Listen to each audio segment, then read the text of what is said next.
All right, so now we're going to talk about user experience requirements and how they're solved by the Salesforce Service Console. And so we've looked at the Service Console previously, and I'm in Lightning Experience. And there's also a console in Salesforce Classic as well for service.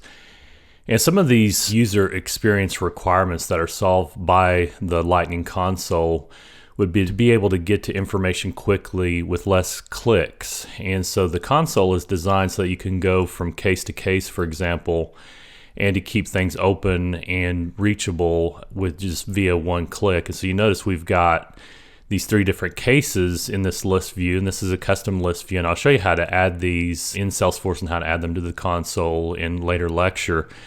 But then for whatever current case that you're on, you've got the case details, you have contact details, you have the case feed as well.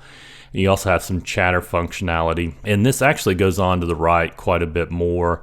And so I may need to adjust the resolution of my monitor in order to show all this in all of its width. And so I will pause the recording and do that here in a moment. But the main thing to keep in mind, at least as far as this particular lecture is concerned, and for the exam and the specific bullet point that this addresses in the exam guide, is that the bullet point says that we need to be able to describe the user experience requirements that can be solved by the Salesforce Service Console. And so what you need to understand is there will be questions, scenario-based questions on the exam that have to do with support reps, for example, complaining about getting lost with where they're working and having to click through and open up all these different windows, or they lose their place because they're going from a case to a contact to an account.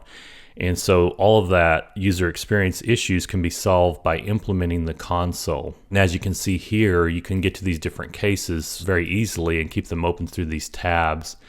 And you can get the case and contact details as well. And then another nice thing, a few other nice things about the console is you can hover over a lot of these different things and get further information, such as the history here is a thing that I actually clicked on, but you can get to your history field here, and this kind of layers on top of the console. And so there's even some layering options going on in the Lightning console that can happen. And then as well, some of these compact layouts. Let me close this and see if I can give you an example. And then as well, you can do other actions from within the console. You can view more contact details, you can view the case details, and get to other related records. And so I just clicked on my name, and this brings up my own user detail page in a tab. And this is a sub-tab of case 1024, and you see how this is highlighted and colored, and then here's the sub-tab for that, and you can close these out. I'm going to pause here for a second on the recording, and I'm going to adjust my display on my monitor and show you what else is lurking here on the right.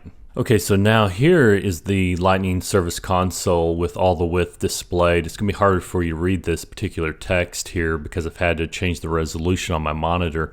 But this gives you the idea of just the number of columns and the sheer amount of information that's available if you have a full width monitor displayed. And so we've got just an additional column here for related, and these are some of the related lists for the case, and that would be the attachments, related list, activity history, and open activities.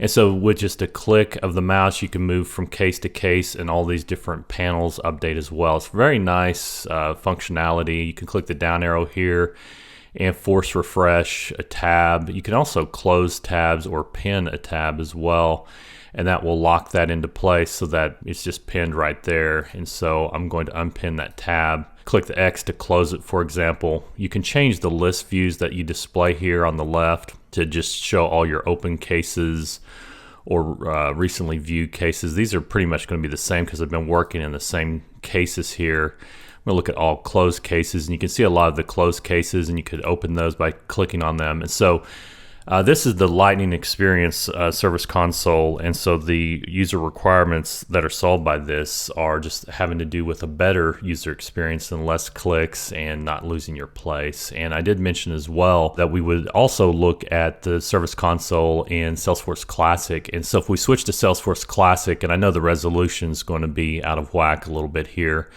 and so we can go to a sample console here, but let me click on the application and see if there's any other consoles available. There's not right now. And so I'm going to click back to sample console. So here's the console in Salesforce Classic. It's the same sort of concept in that you can get to these different objects by clicking the down arrow here. It's a little different, and then based on what object you're on, the list views update. And so then once you select a case from the list view, for example, it shows the details, and we can adjust this as well to keep the list view on the left. We can show or hide the feed filters. We can add an interaction log on the bottom. We can add custom components and then also custom related lists. All of these things we're going to be getting into in subsequent lectures. So the main thing to keep in mind is that we can solve user experience requirements through implementing the Service Console either in Lightning or in Classic.